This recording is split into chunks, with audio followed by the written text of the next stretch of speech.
So you get done with a long day of homeschooling. You shut the books, and the first words out of your kid's mouth is, "Mom, what's for dinner?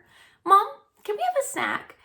Definitely be hard after a long day to have to figure out what's next to make those decisions for every single meal. So today I'm going to share with you guys a simple system that you can use to put your entire meal planning on autopilot to reduce the amount of decisions so you only have to make them once and don't have to make them each and every week or each and every day. So let's get started.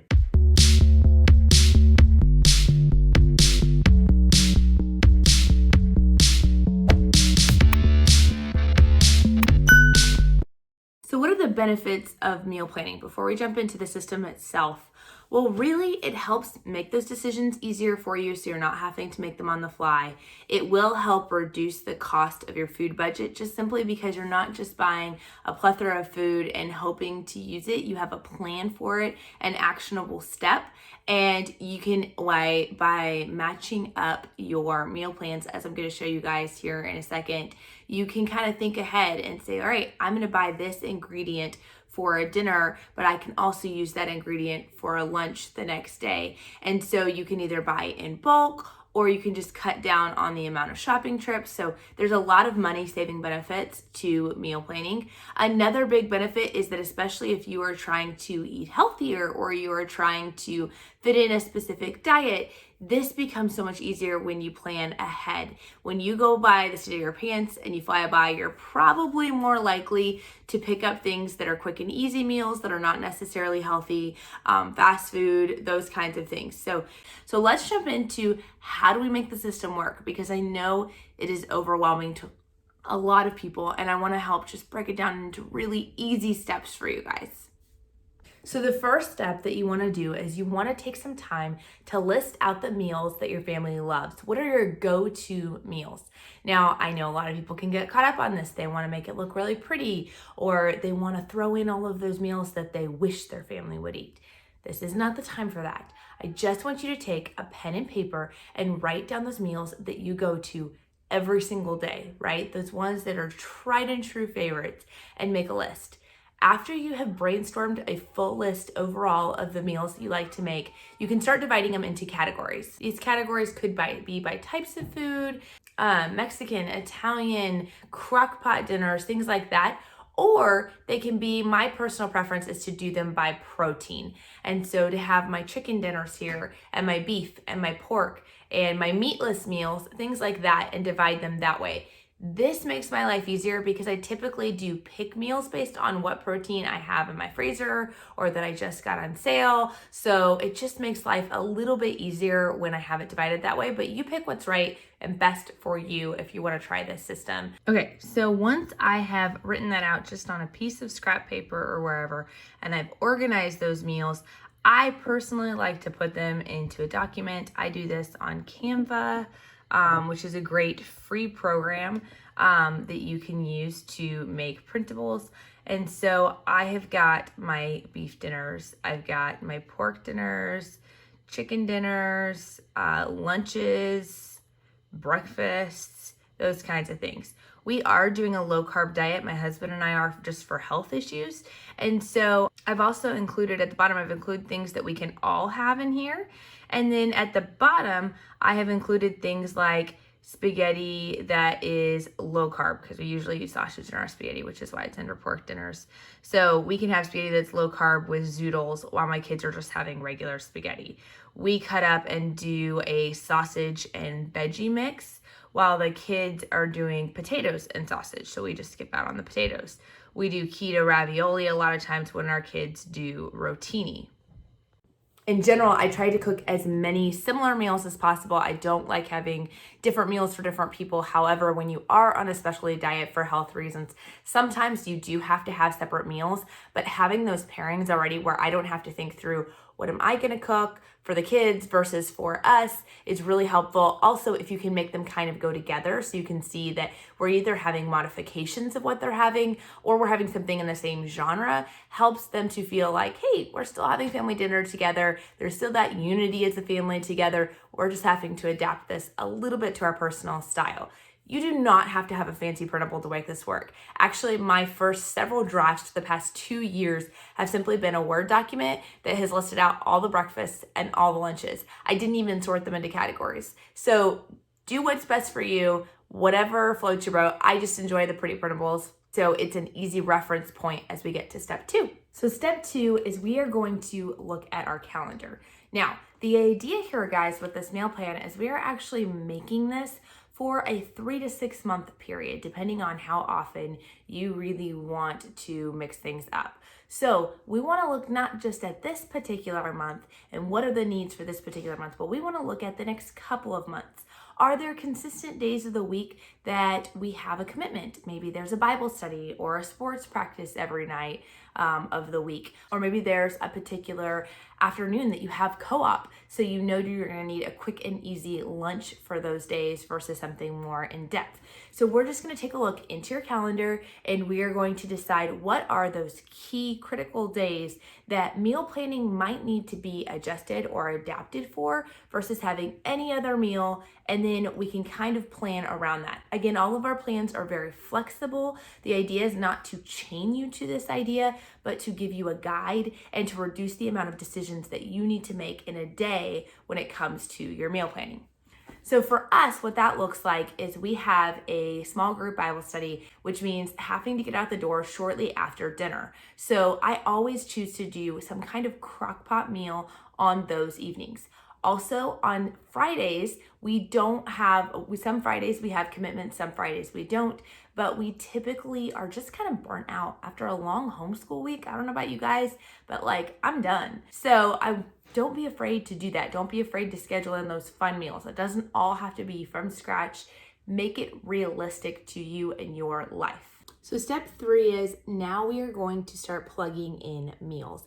I recommend starting with lunches. They're just a little less daunting, but we're going to make 1 week's worth of meal plans for our lunches, and then we're going to repeat those. Now, don't worry, we're not doing the exact same thing for dinner, and I'll explain that here in just a second, but we are going to plug in what you're going to have for lunch. And every Monday until you redo your meal plan, and like I said, you can do this once a month, once every 3 months, once every 6 months, once a year, if you don't mind repetitiveness. It's up to you and your preference. Personally, I have found that once every 3 to 4 months, kind of seasonally, is the ideal time. So I am currently working on redoing all of this for my meal plan for the fall season. Now, once you've done this for several years, you can actually just start to reuse your fall menu versus your winter menu versus your summer or your spring or things like that. So just know you're not going to necessarily have to repeat these steps as frequently, and you can use from previous years and just tweak and adjust.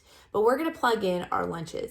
So every Monday for, let's say, this 3-month period, we are going to have cheese quesadillas, and that's what we're going to have for lunches. So cheese quesadillas and maybe some fruit and yogurt. I don't necessarily plan out the sides. I have staple ones that I always get from the store. And so I will just plug in those for the different lunches. But the main dish I always have planned out. So we're going to do cheese quesadillas because it's Monday. On Tuesday, now we're going to maybe do Lunchables. If you guys haven't done those before, I'm not talking about the store-bought Lunchables, but rather having an assortment of crackers, meats, cheeses, things like that. Maybe sort of a poor man's chartreuse board kind of thing for your children, putting out a whole plethora of things and letting them taste and have whatever they want. If you want more lunch ideas, I have made a video on lunches and things that we like to do for lunches. So that is available up there or down in the description below. We really like to keep things simple. It's the middle of the homeschool day, and so I don't want to derail by having a huge lunch, but I do want it to be filling so that we're not having questions every 5 seconds about, Mom, I need more food.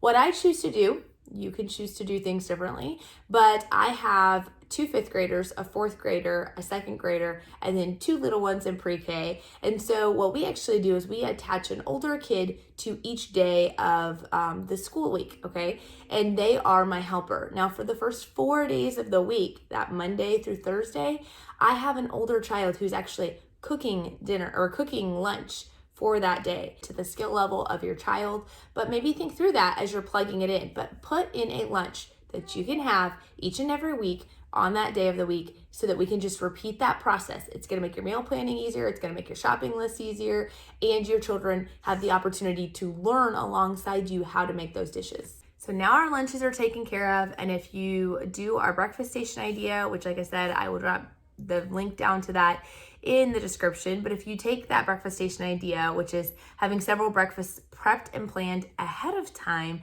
that your kids can just pick from, but it's completely self-serve, now all you have to figure out is your dinners. But dinners are the doozies. They're the hard ones. Here's my recommendation. You have your list of dinners. You have your list of things that are staples in your family. Pick 3, maybe 4 that you want to implement into every single week. So for us, like I said, Fridays are always those pizza nights. Occasionally we'll mix it up with something else that's quick and easy, but typically those are pizza nights. Also, like I said, Bible study nights are always something that can go in the crock pot. Easy, and I don't have to think about it because there's not a lot of gap between the end of our homeschool day and needing to leave the house for Bible studies. So having that set aside is perfect. Then maybe pick another one. So for us, it's Taco Tuesdays. Tuesdays, no matter what the schedule is, no matter whether it's been 3 months or 6 months, Tuesdays are just always Taco Tuesdays. It just seems to make life easier for me. And there's a lot of variation you can have within tacos. So for those of you who are cringing at the idea of having the same meal over and over again for 3 months, be assured that you can do by category instead of having to do specific meals. So with Taco Tuesday, we could have fajitas, we could have enchiladas, we could have just regular tacos. There's a lot of variation within that, but it gives me a plan ahead of time. I know which direction we are going with this. You can also do things like breakfast for dinner, Italian, Chinese. We even for a little while we always tried a new recipe on Saturday nights, but plug in a few themes or staple things throughout your week so that then if you plug in 3 to 4 things within your week, whether they're categories or specific meals that you want to have each and every week, now you are down to only planning 3 to 4 meals a day. That's it. No lunches because those are already planned. No breakfasts because you've already got that covered. And you already have 3 to 4 of your dinners or dinner categories picked out with a list right there of exactly what you can have for those days. Now you're just picking 3 to 4 meals a week, which is so much more doable than thinking about 7 dinners, 7 breakfasts, 7 lunches every single day. This simplifies the process. You can plug in a category or a specific meal into every day of the week and help it make it easy because it just repeats over and over again. It's totally up to your preference and how often you're willing to have the same thing over again. Step 4 is probably the most time consuming, and you could skip this step, I'll be honest. However, it will save you the most time in the long run if you actually take the time to do this step. And like I said, if you continue this system for years to come, you can just grab from this and not have to make it quite as complicated. So step 4 is just taking the time to write out the ingredients that you are going to need for these meals. Taking the time to write out the ingredients that you're going to need for each one of those lunches, for the breakfast, and for at least the dinner staples. So if it's Taco Tuesday, I may not know exactly what I'm going to need for that, but you can guess it's probably going to have something to do with tortillas, and it's probably going to have something to do with taco seasoning and refried beans. So I have those on my list. This is not a shopping list that is specific to each week's meals. This is a list of staples that you need in your home to complete your basic meals, those things that you're going to have on your list each and every week. You're going to list out those ingredients. You're going to start to see the overlap here. I always like to do Taco Tuesdays, and then for a while we were doing cheese quesadillas on Wednesday afternoons for lunch, because then we could use the leftover, if there's leftover taco meat or something like that, we could use that in our quesadillas, or those kinds of things. So you can think through, how do you want to rearrange those items to fit you and your choices and preferences better. But after we've listed out every single ingredient that we need, we're also going to just think through typical kitchen staples. So for instance, I said I don't plan out sides per se, but I do have staple sides that are in my house. I always have broccoli and corn in my house to throw on with dinner. I have fruit and yogurt to go with breakfast and lunches. just think through, what are those snack staples? What are those side staples that you typically have? I don't have to assign them to a specific day, but I do want to list those out. If you want to get real crazy, you can organize those according to categories. So all of your produce, your canned goods, things like that, to make it even easier for you in the store, but you definitely don't have to do that. Then what I do is you can either put it in a sleeve protector so you can reuse it, or for me personally, I just print out a new one each week, or you can have it accessible on your phone, whatever your personal preference is. But have that list available each week. All you have to do then is go in, do a quick inventory check of your pantry, see what items you're in need of that are those staple items that you're going to need that week, and just highlight the ones that you're gonna need, right? Very, very simple. Highlight the ones that you're gonna need, and then just add on anything else for the week that you're gonna need. So I'm gonna try a new recipe this week, and I know I'm going to need these 5 ingredients. I can just write those on to the end of the list and then highlight the staples. And all of a sudden, my shopping list is made like that. I'm only adding a few things each week instead of starting from scratch and having to list out all of these things, or find out that I forgot, these major staples in our home that cause you to either need to derail from your plan and maybe do something like fast food, or making those really frustrating, annoying stops at the store right before dinner. And that's it. It's really as simple as all of that, guys. It's 4 steps. And yes, those 4 steps take time. I'm not gonna lie to you and tell you that doing these 4 steps is going to make meal planning take no time whatsoever, because you're gonna take time doing these 4 steps, but you're going to take time at one time doing those 4 steps. Instead of trying to insert this into your week every single week, we're gonna take the time now, dedicated, focused time, to get the meal planning done for a 3-month period. So you might spend 2 hours working on this process. Then it's as simple as just looking at that master list, plugging in a few things, maybe occasionally throwing in a new recipe to try, and you're done. So I hope that this will help you. I know if you follow this process that it will reduce the stress, it will help you stay on budget, and it will make your days easier. I would love to hear how you meal plan. Please know that this is not for everyone, but I personally needed to reduce the amount of decisions I was making every single day to put this process on autopilot so I could just leave it and work the system. And that has been hugely helpful to us and our family. And I hope it can be helpful to you. And if you're ready to look and see what are some of our lunch ideas, how do we do this breakfast station thing that I was talking about, and maybe even some of our favorite snacks, you can check out those videos right here around my face. And be sure to subscribe. Bye.